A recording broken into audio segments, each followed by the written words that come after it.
Next chapter में writer हमें बताते हैं कि निराशा से कैसे दूर रहा जाए, और इसके सॉल्यूशन में वो बताते हैं कि जब हम किसी की हेल्प करना शुरू कर देते हैं और दूसरे लोगों के बारे में सोचना शुरू कर देते हैं तो बहुत सारी चीज़ें, बहुत सारी चिंताएं हमारे दिमाग से अपने आप सॉल्व हो जाती हैं।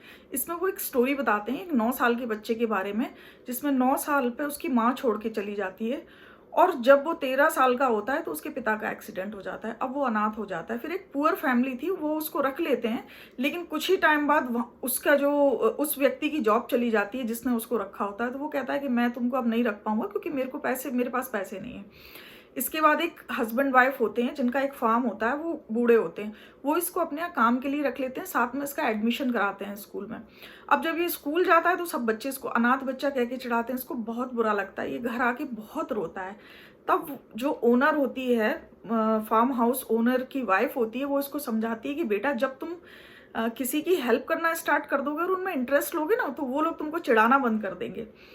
तो वो उस दिन सोचता है कि ठीक है, अब सबसे पहले वो अपना काम पढ़ाई पे लगाता है और उसका माइंड अच्छा होता है। कुछ दिन बाद ही वो क्लास का एक होशियार बच्चा हो जाता है।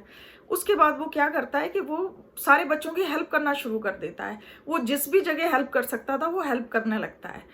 तो फिर जब वो हेल्प करने लगता है तो सारे बच्चे उसके फ्रेंड बन जाते हैं। फिर उसके बाद उसको कोई भी नहीं चिढ़ाता या कोई भी उसको अनाथ नहीं कहता।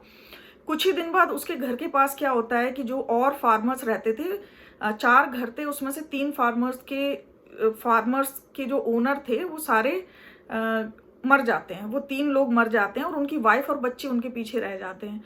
तो अब ये क्या करता है, ये जब अपना स्कूल जाता था और आता था, उस टाइम में उन लोगों की, उन 3 फैमिलीज की हेल्प करता था, उनके लिए लकड़ियां काट देता था, उनके पशुओं को खाना दे देता था और उनका दूध निकाल देता था पशुओं का, और बस इतना काम करके ये चला आता था। तो फिर कुछ दिन बाद क्या हुआ, इसका आर्मी में जॉब लग जाता है और ये चला जाता है। वो बताता है कि जब मैं लौट के आया 5 साल बाद, उस गांव में वापस आया, तो मेरे से मिलने के लिए 80 किसान आए थे। ये मेरे लिए सबसे बड़ा प्राउड मोमेंट था। और जब से मैंने दूसरों की मदद करना शुरू किया, तब से मुझे मेरे बारे में सोचने का टाइम नहीं मिला और मेरी चिंता ही चली गई।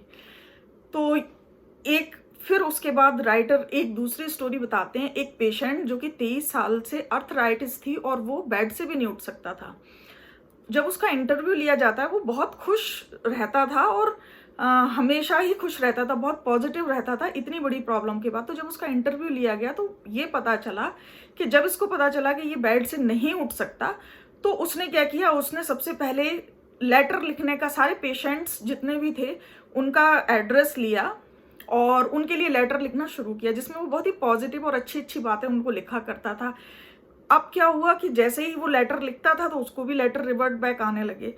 तो इस तरीके से क्या हुआ कि उसने अपना टाइम ये ना सोच के कि सब मेरी देखभाल करें, सब मेरे हिसाब से चलें, सब मुझे दया करें कि मैं ऐसे पढ़ा हूँ, तो ये ना करते हुए उसने अपनी लाइफ का एक एम बनाया। और इस एम के चलते 23 साल से वो बेड पे होने के बाद भी वो सबसे खुश इंसान था। और उसने ये हार नहीं मानी कि अब मैं चल नहीं सकता तो मेरी लाइफ का कोई मतलब ही नहीं है, या वो और परेशान होता।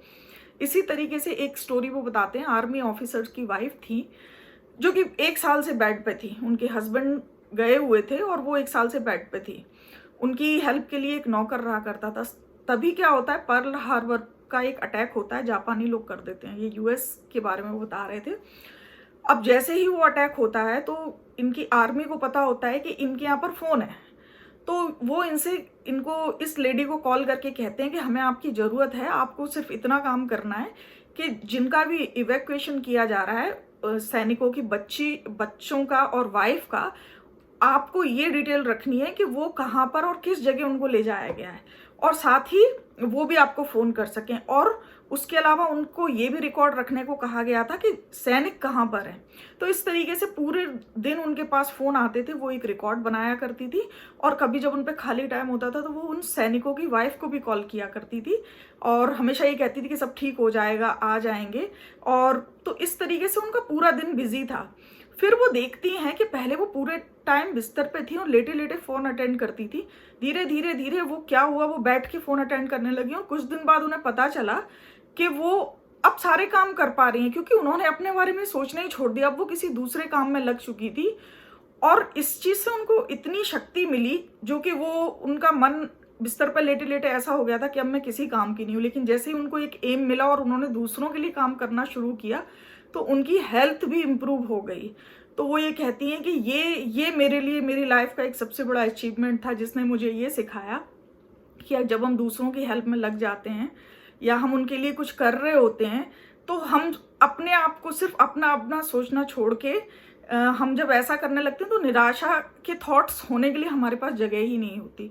फिर वो एक लेडी के बारे में बताते हैं जिनके हस्बैंड पास अवे हो गए थे, वो इस साल मर गए थे। तो क्रिसमस पर वो बहुत परेशान थी बेचारी, और वो क्या कर रही थी कि ऑफिस से जब वो निकली तो उनका घर जाने का मन नहीं हुआ, क्योंकि वो और उनके हस्बैंड बहुत अच्छे से क्रिसमस मनाया करते थे। काफ़ी दुखी और परेशान थी वो। एक बस में बैठ गई। जब बस वाले ने कहा कि ये लास्ट स्टॉप है, तो वो उतर गई। उन्होंने सोचा अब वापस जाने के लिए बस देखती हूँ। इतने में उन्हें एक चर्च से कुछ आवाज़ें आती हुई सुनाई दी। जब उन्होंने वो आवाज़ें सुनी तो वो चर्च में चली गई और बेंच पे बैठ गई। सुबह से उन्होंने कुछ खाया नहीं था, क्योंकि वो काफ़ी दुखी और परेशान थी, तो खाया भी नहीं था। अचानक वो उस पर सिर रखती हैं टेबल पे, तो उनको नींद आ जाती है। सुबह 5 बजे के लगभग उनकी जब नींद खुलती है, तो वो देखती हैं कि 2 बच्चे खड़े हुए क्रिसमस ट्री को देख रहे हैं चर्च में, और उनको देख के कह रहे हैं कि ये सेंटा क्लॉज तो नहीं है। जैसे ही वो जगती हैं तो बच्चे डर जाते हैं। तो वो कहती है नहीं, डरने की जरूरत नहीं है। वो उनसे पूछती है कि अच्छा बताओ, तुम्हारे माँ बाप कहाँ हैं, तुम्हारे पेरेंट्स कहाँ हैं? वो बच्चे कहते हैं कि हमारे तो पेरेंट्स नहीं हैं।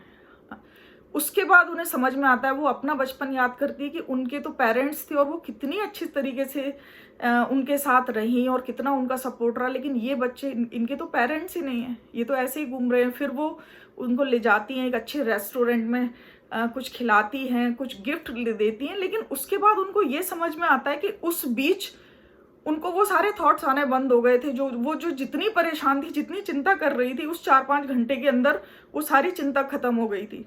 तब वो डिसाइड करती हैं कि मुझे भी अपने लाइफ का एक एम बनाना है दूसरों की हेल्प के लिए। यही एक सबसे अच्छी तरीका है कि मैं अपनी ज़िंदगी में अपनी निराशा को दूर कर सकूं।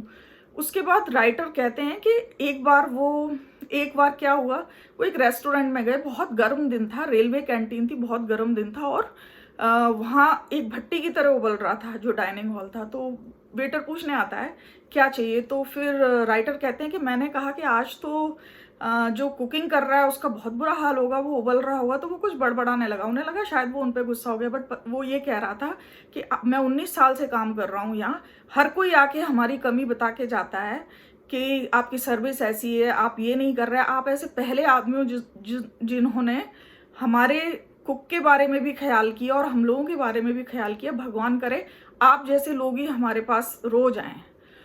तो वो कहते हैं कि सिर्फ आप, जरूरी नहीं कि आप कुछ कर पाओ किसी के लिए। हो सकता है आपके पास पैसे नहीं हो सकता है आप कुछ नहीं कर सकते, लेकिन कम से कम कुछ अच्छे शब्द तो बोल सकते हैं, कुछ अच्छा प्यार से तो बोल सकते हैं।